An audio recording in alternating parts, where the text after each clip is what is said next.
Buenos días, hermanos, Dios les bendiga.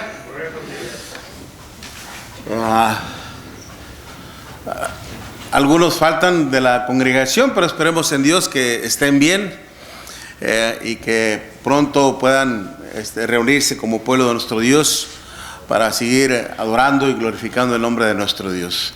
Sean bienvenidos, qué bueno, estamos los valientes, los que no nos da el temor del frío. Estaba platicando en la mañana hace un momento con mi esposa Alicia.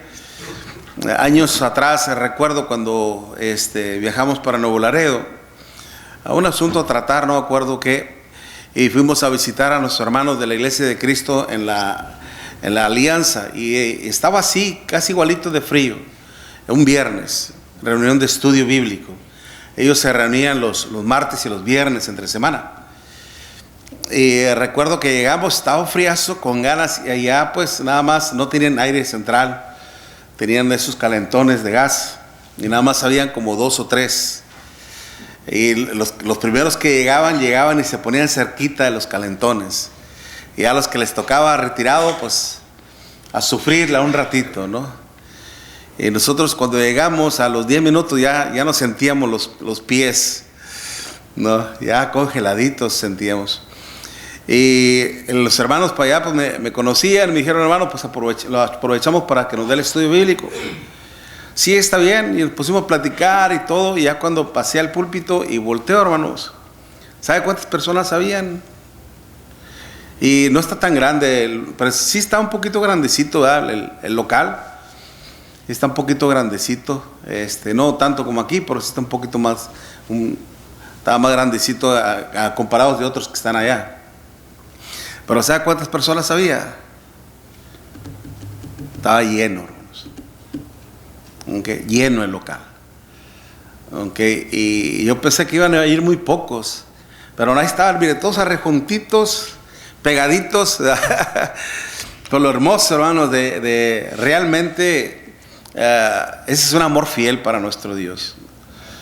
Que a veces los climas extremosos no nos espantan. Lo importante de ir y de estudiar, de aprender de la palabra de nuestro Dios, de tener comunión con el pueblo de nuestro Dios, hermanos, eso es hermoso. Okay. Gloria a Dios, hermanos. Bien, vamos y no solamente, hay muchas anécdotas, me imagino que también usted tiene, ¿no? También recuerdo cuando me invitaron a una iglesia que apenas estaba empezando, al poniente de Nuevo Laredo, y donde el cuarto estaba totalmente rústico, eran puras paredes de madera. Las ventanas no tenían marcos todavía, era un hermoso paisaje de puro monte. El piso de tierra, los asientos, ¿sabe cómo eran? Una que otra silla, por los otros asientos eran esos botes de 5 galones de la pintura, ¿no? Volteados al revés, con una palita que le pone ahí para que no como si le clavara, le calara mucho la raíz, la de esa bolita del medio, ¿no? Y unos cojines, al que le iba bien encontraba un cojín por ahí. Algo realmente increíble, ¿no? Lo que a veces uno vive, hermanos, en las cosas del Señor. Y pues como le digo, seguramente usted tendrá también muchas anécdotas parecidas a ello, que sería bueno hablar de estas anécdotas cuando nos reunimos, cuando comemos, cuando tenemos los convivios, hermanos, que tuviésemos así como un espacio de tiempo, unos 15 minutos más o menos, comiendo y hablando de que alguien tenga alguna anécdota que compartir. Sería bueno. Tengo algunas ideas todavía que quiero compartir con los hermanos más adelante, en cuanto a algunas dinámicas también que hacer. Se va a poner buena la cosa, a ver. No quiere decir que no esté buena la cosa ahorita, ¿no? Sí, está bien el asunto. Pero podemos, ¿cómo podría decirle?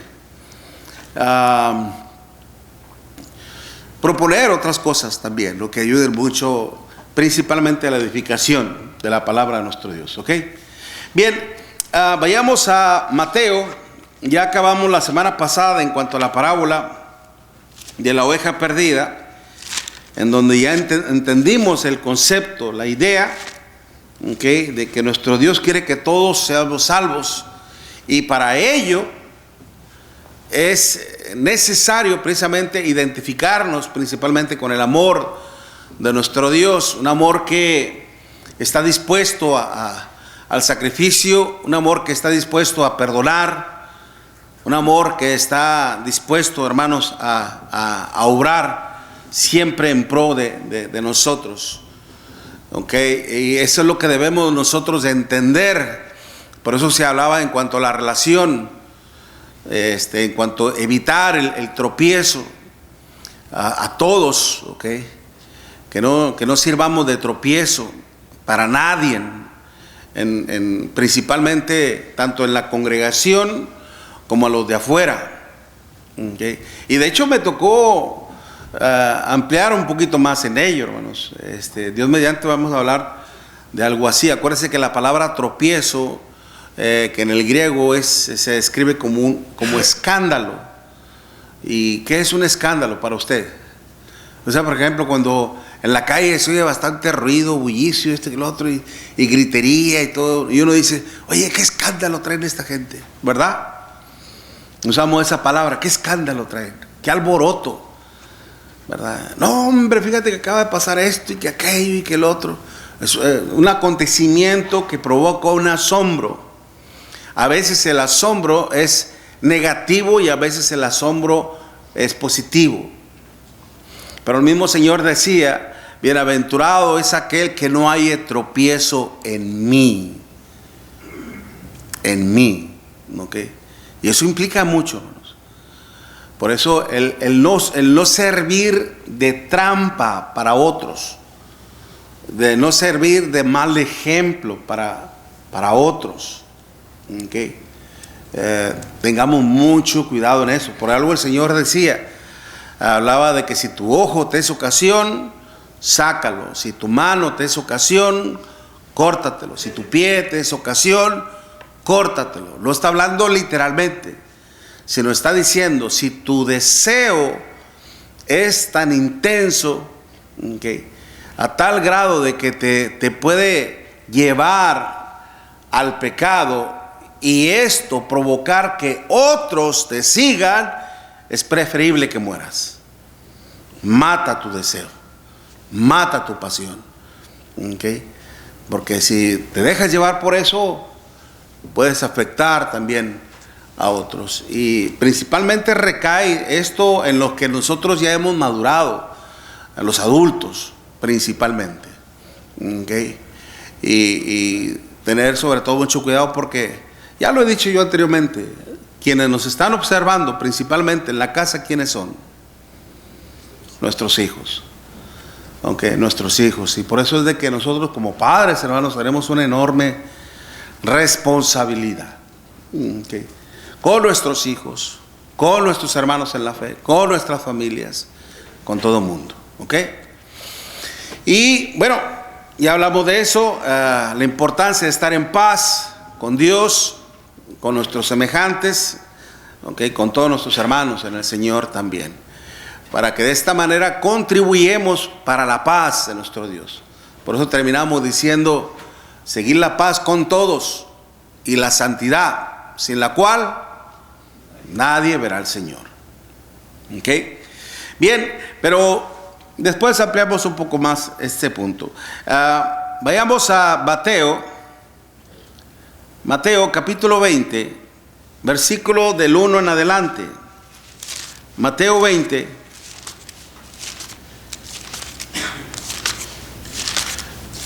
Les recuerdo también que las parábolas, hermanos, nos describen todos los misterios, nos ayudan a entender todos los misterios que están implicados, que están relacionados con el reino de nuestro Dios, y más específicamente con la obra del reino.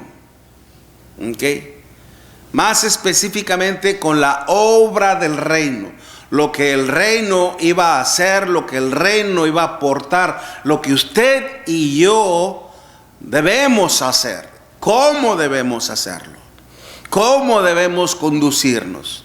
cómo debemos hacer las cosas en el Señor.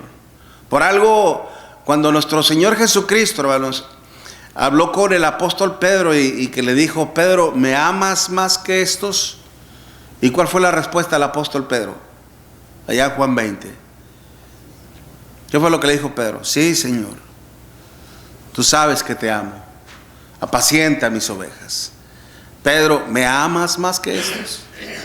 Sí, Señor, tú sabes que te amo. Bueno, pastorea mis corderos. Pedro, ¿me amas más que estos? Lo interesante es que el Señor dice: ¿me amas más que estos? ¿No se ha puesto usted a pensar en eso? ¿Me amas más que estos? ¿Se ha puesto a pensar? A veces hay que leer, hermanos, pero hay que leer detenidamente para poder entender a la perfección la pregunta en sí, ¿okay? Y conducirnos bien precisamente hacia la respuesta. ¿Me amas más que estos? ¿Qué significa? Que a veces nosotros podemos más amar a estos que a Cristo. ¿Se da cuenta? En algún momento podemos llegar a amar más a estos, a este, que a Cristo.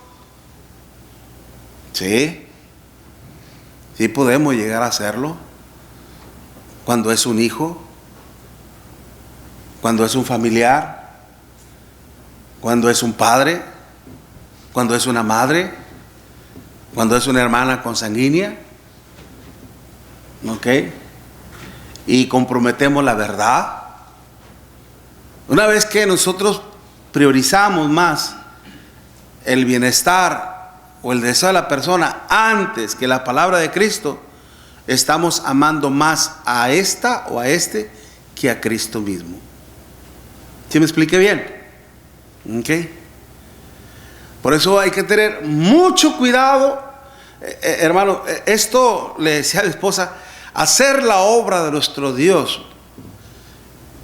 El Señor nos decía bien claro: hay que ser astutos.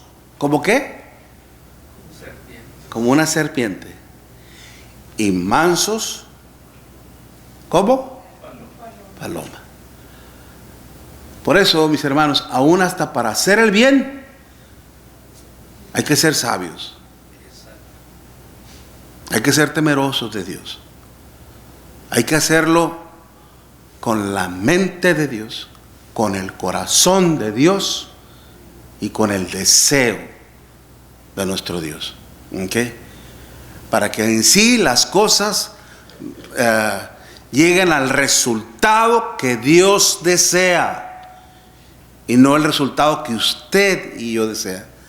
Algo increíble en esto, hermano, cuando el apóstol Pablo le decía a Timoteo que prediques, fíjese muy bien, escuche bien, que prediques la palabra, que instes a tiempo y fuera de tiempo, redarguye, reprende y exhorta con toda paciencia y doctrina.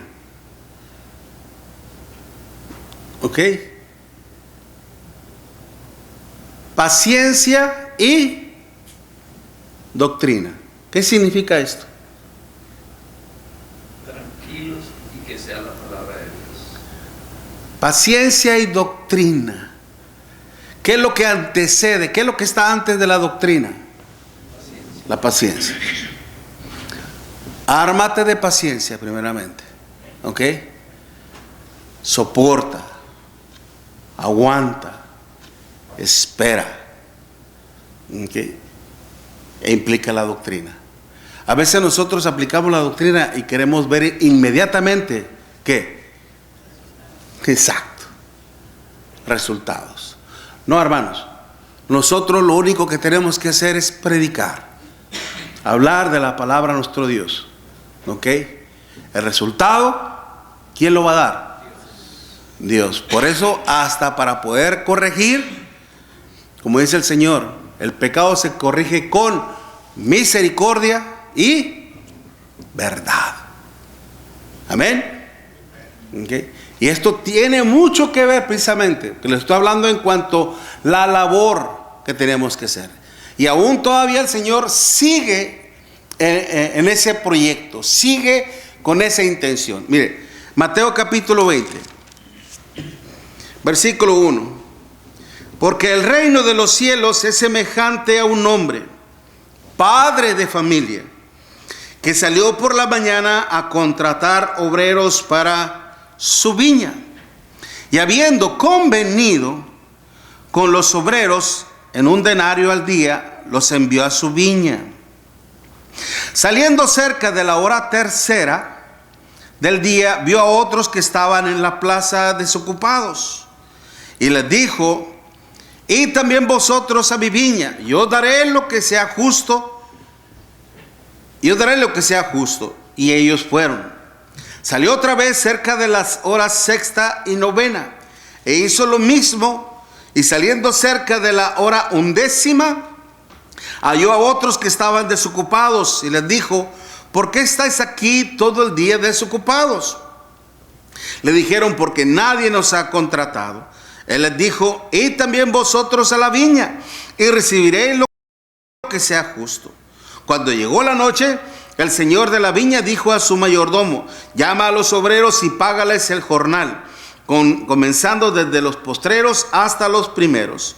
Y al venir los que habían ido cerca de la hora undécima, recibieron cada uno un denario. Al venir también los primeros pensaron que habían de recibir más, pero también ellos recibieron cada uno un denario. Y al recibirlo murmuraban contra el padre de familia, diciendo: estos postreros han trabajado una sola hora, y los han hecho igual a nosotros, que hemos soportado la carga y el calor del día. Él respondiendo, es decir, el padre de familia, dijo a uno de ellos: amigo, no te hago agravio. O sea, no te he provocado ningún daño. ¿Okay? Dijo: ¿no conviniste conmigo en un denario? Toma lo que es tuyo y vete. Pero yo quiero dar a este postrero como a ti. ¿No me es lícito hacer lo que quiero con lo mío? ¿O tienes tú envidia porque yo soy bueno? Así los primeros serán postreros, y los postreros primeros, porque muchos son llamados, mas pocos, ¿qué? Escogidos. Todo este panorama histórico, hermanos, dentro de esta parábola, se resume, se concluye en lo último. Muchos son los llamados, mas pocos los escogidos. ¿Ok? A todos Dios nos da la oportunidad. Dios nos da una oportunidad, hermanos. Una oportunidad que todos debemos aprovechar a lo máximo. En nosotros está realmente aprovechar esta gran bendición y este gran privilegio de poder ser parte de la obra de nuestro Dios, ser parte de este plan redentivo de nuestro Dios. Entonces, recordemos en sí, si el Señor aporta esta parábola también, hermanos, por la cuestión de que aún dentro del reino iba a haber prejuicios, iba a haber disoluciones, separaciones de pensamientos, okay. Iba a haber posiblemente envidia. Por eso dice ahí, cuando dice, ¿dónde dice que está la envidia? En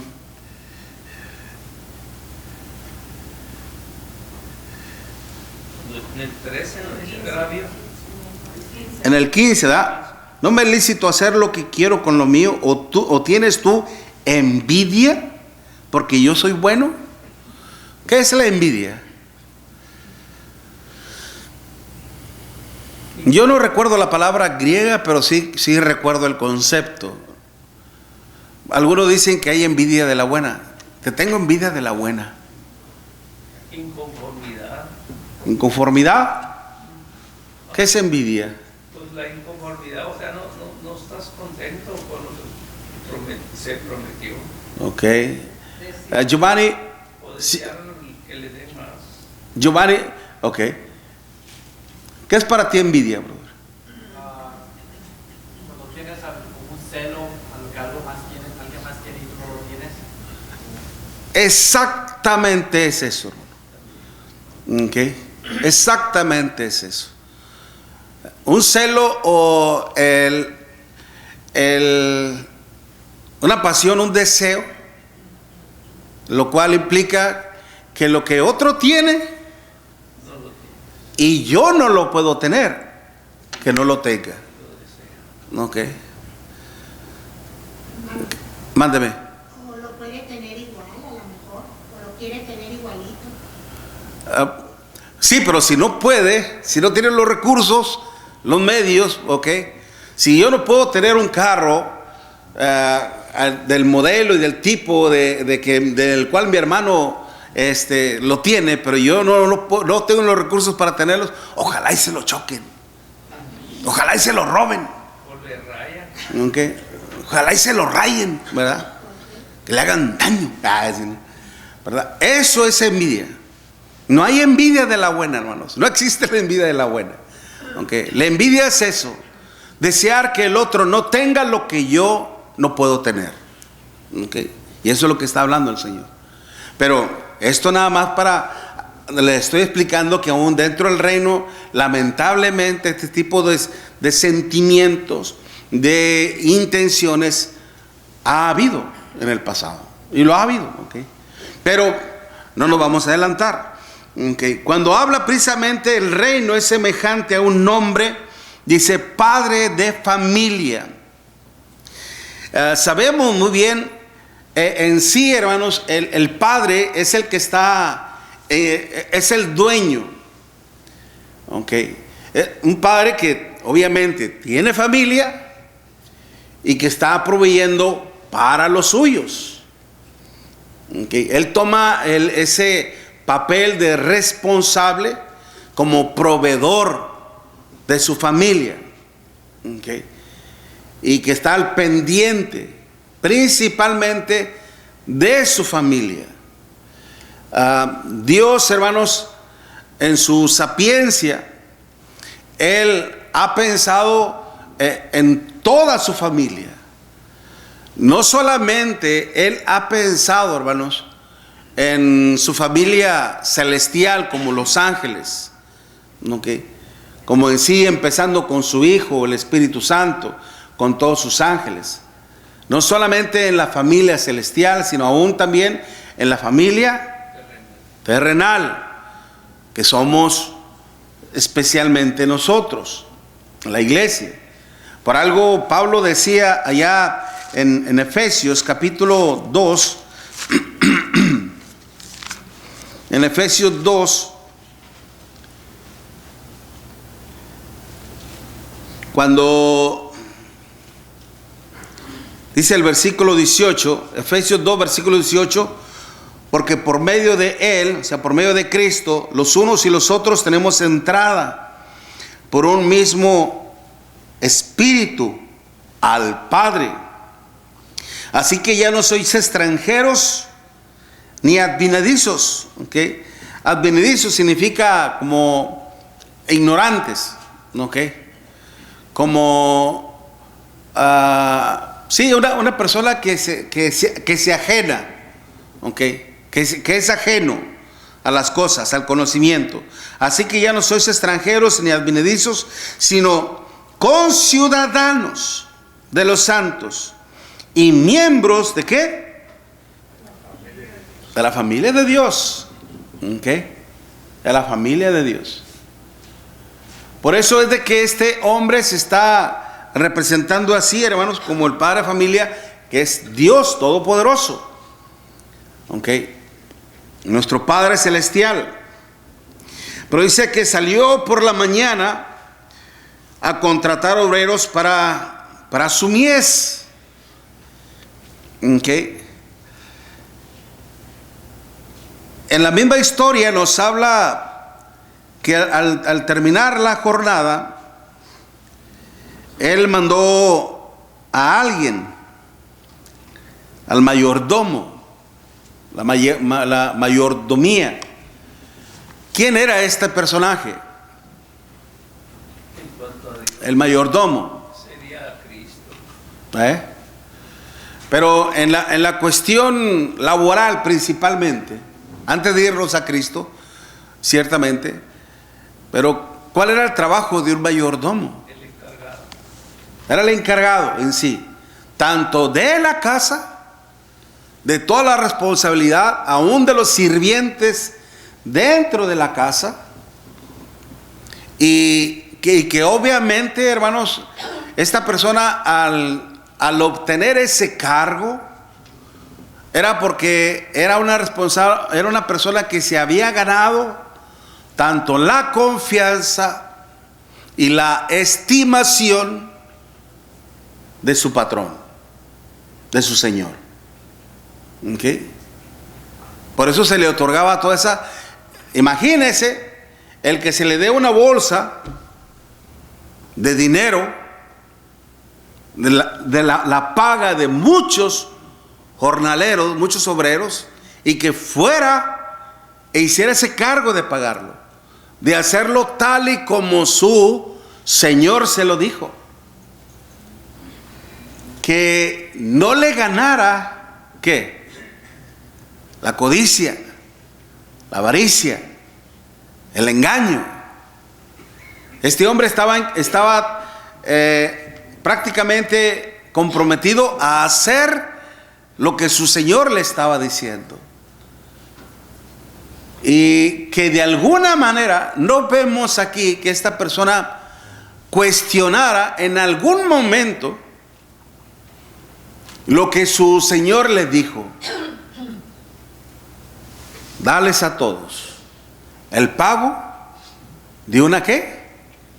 Jornada. ¿Qué equivalía a la jornada? ¿Qué? Eso ahorita lo vamos a ver. Pero este hombre estaba comprometido a hacer. Cuando nuestro Señor Jesucristo, hermanos, Él vio que la vid, cuando se habla de la mies, cuando Él miraba que la gente eran como ovejas sin pastor, veámoslo por ejemplo allá en Mateo capítulo 9. Mateo capítulo 9.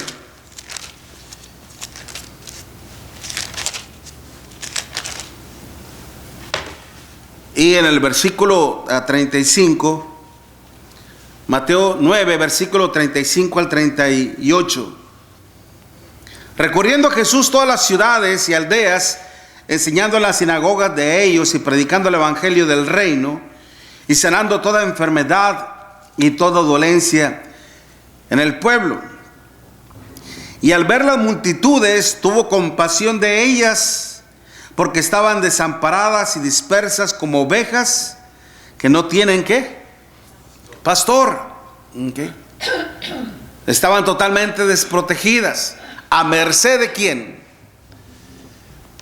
De los depredadores, a merced de los usurpadores, a merced de los ladrones, a merced de los injustos. ¿Okay?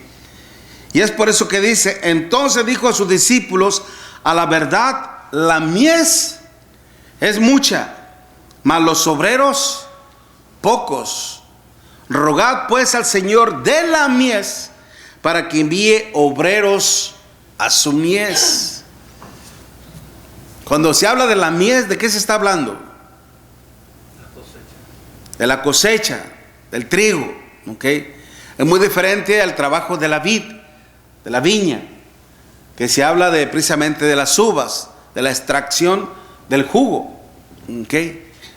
Pero aquí es de alguna manera implicado lo que es la labor del campo. Entonces, cuando el Señor dice, a la verdad la mies es mucha, mas los obreros pocos, rogad pues al Señor, al dueño de la mies. La palabra Señor,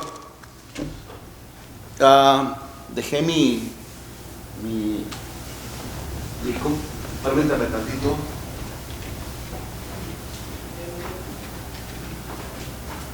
Si tienen alguna duda, hermanos, ¿Algún comentario relacionado al tema que estamos tratando? ¿Alguna pregunta? Levante la mano y podemos dejarle que usted comente o haga su pregunta. ¿Ok? Señor,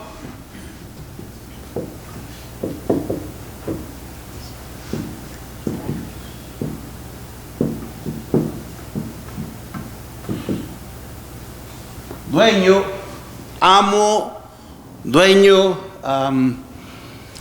¿cuál es otro término? Propietario. Ok.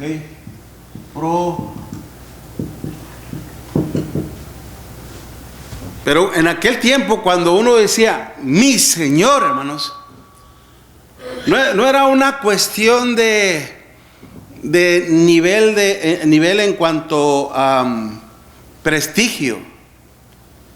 No era una cuestión de, aunque estaba implicado obviamente, pero no era una cuestión directa en cuanto a prestigio o en cuanto a honorabilidad, sino más que todo cuando un sirviente le decía mi amo, mi Señor, estaba diciendo mi dueño. ¿Sí me explico? Mi dueño. Su amo era el dueño de su vida. Así de simple. Si el amo decía vas a morir, moría. ¿Okay?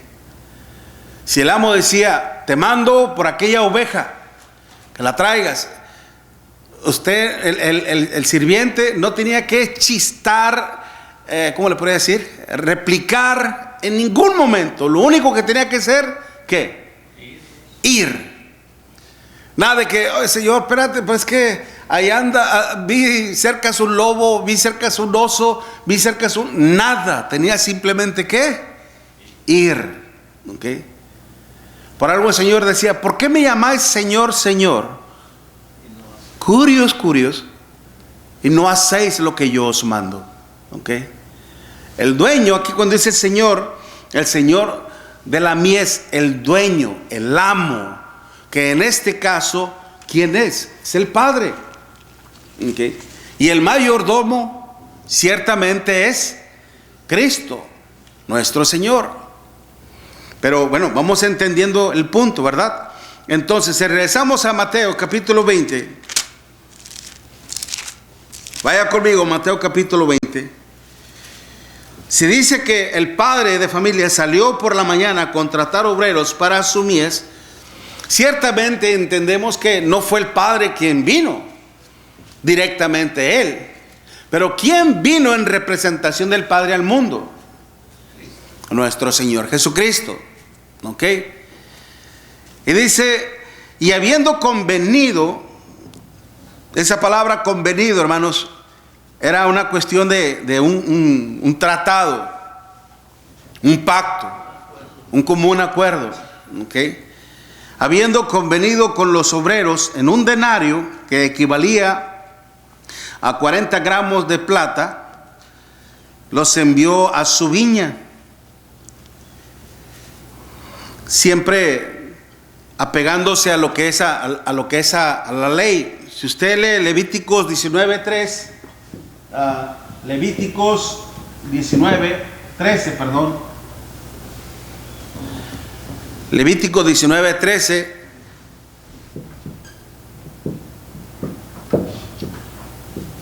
Parece que es Deuteronomio 24, 14 y 15.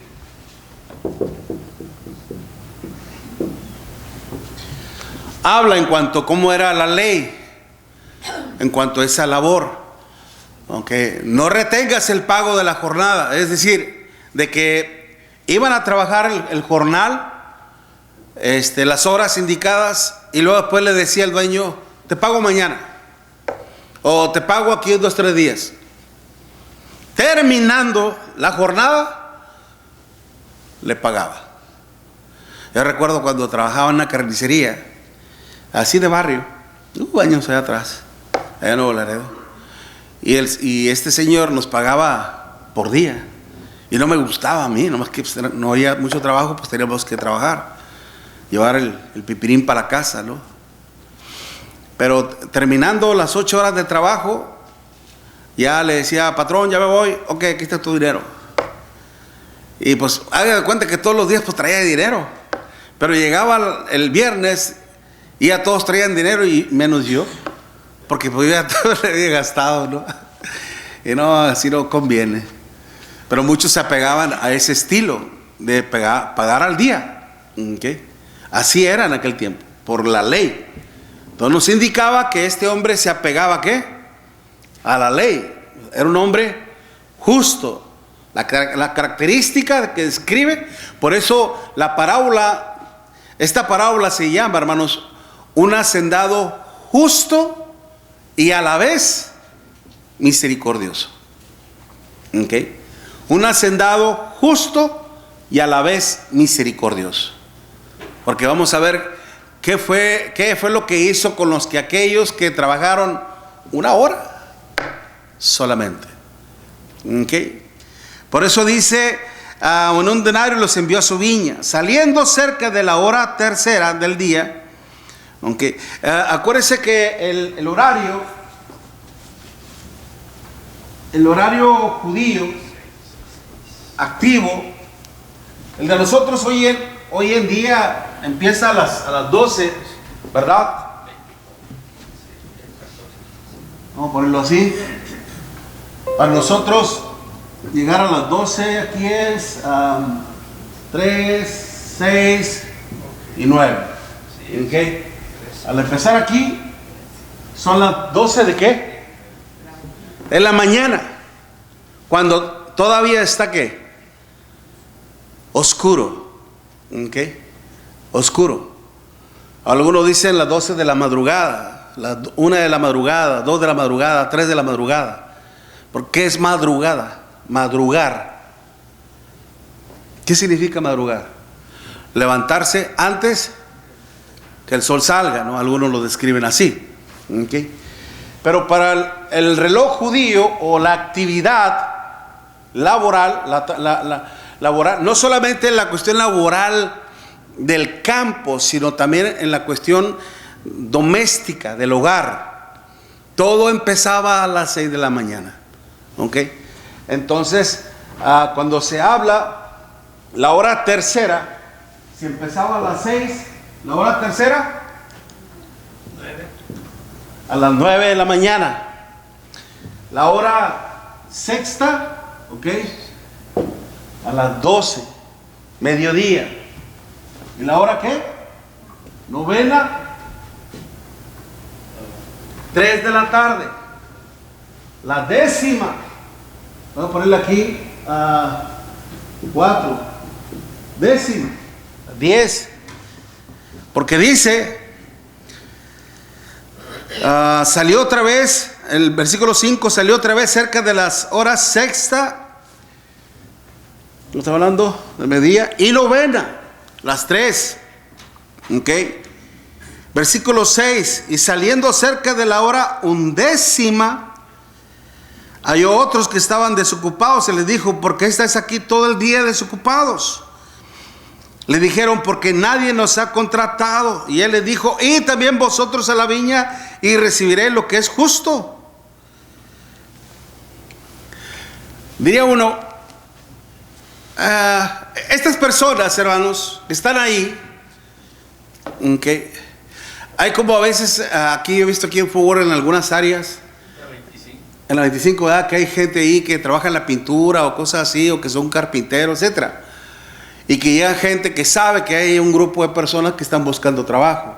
No solamente aquí, en todas las ciudades hay así, ¿no? Lugares donde la gente pues se reúne ahí en un lugar específico para que llegue ahí el patrón, tiene un trabajo y vámonos, se los lleva a trabajar, ¿no?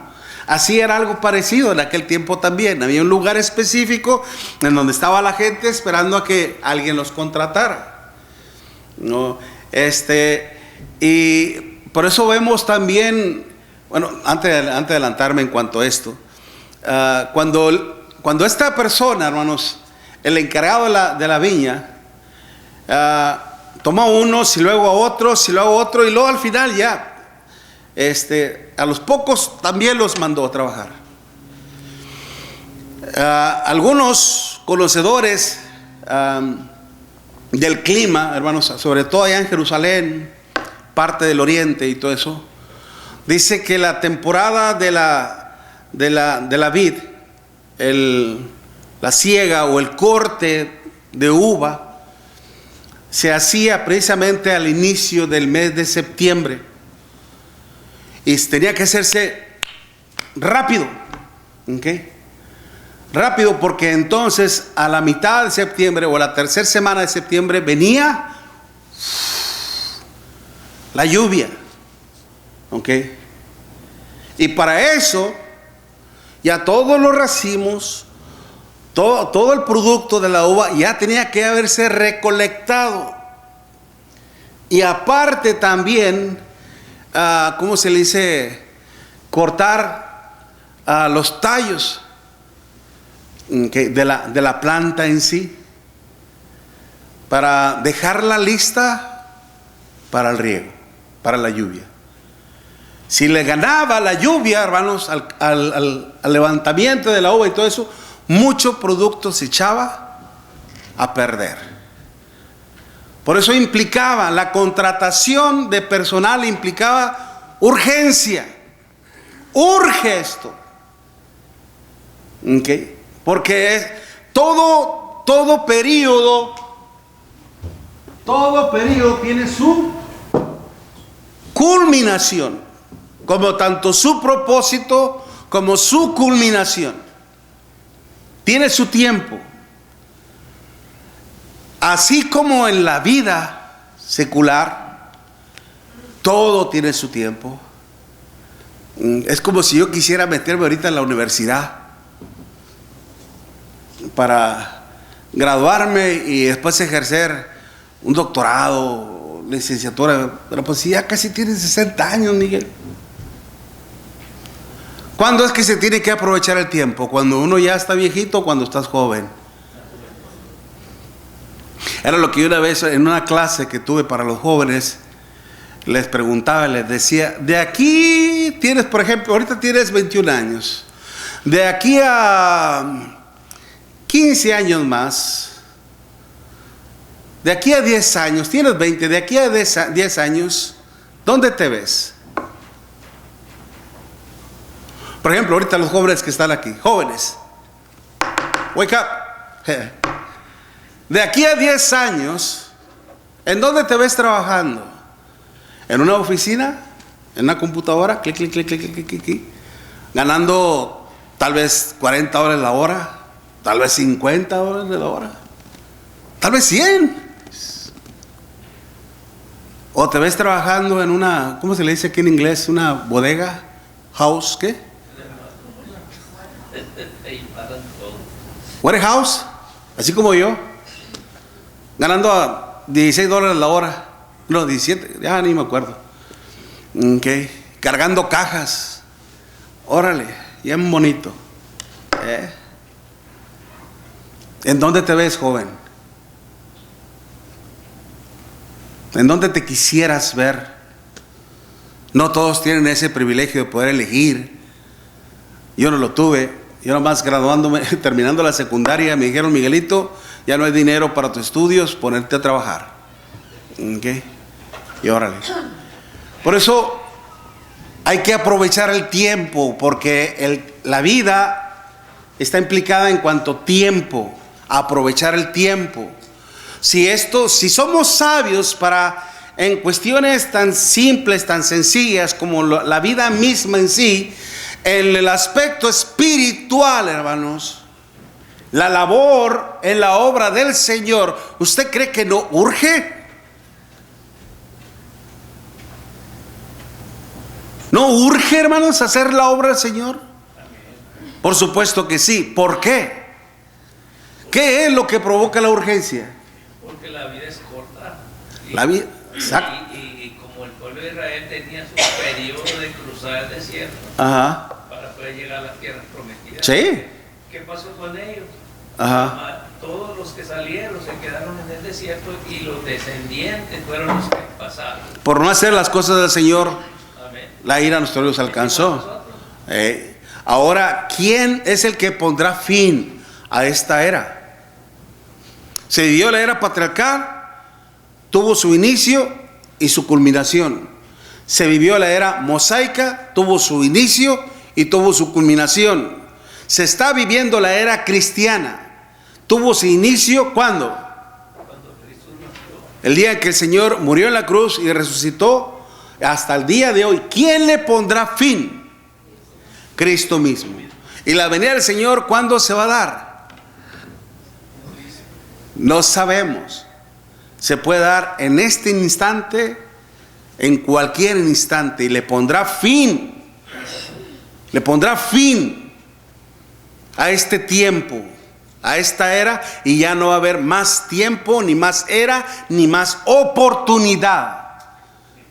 Una observación ahí, hermano, a veces pensamos eso y mucha gente se equivoca cuando dicen, ya hace 2000 años y Cristo no ha venido. Pero una de las cosas que no entienden es que la muerte no dice cuándo te va a llegar. Pues también. Al recién nacido como al último. Exacto. Aún hasta la muerte nos puede sorprender. Por eso es que nos dice que nos surge. Porque no sabemos cuándo vamos a entregar el equipo, como dice vulgarmente el mundo. Bueno, por eso sí entendemos, ¿no?, la urgencia de contratar obreros. La cuestión literal era precisamente para aprovechar a lo máximo la obra, que no se dañara la producción y todo eso. Pero en un lenguaje figurado, urgía hacer la obra. Así en el aspecto espiritual, urge hacer la obra, porque viene el fin, viene el fin y ya no va a haber más oportunidad.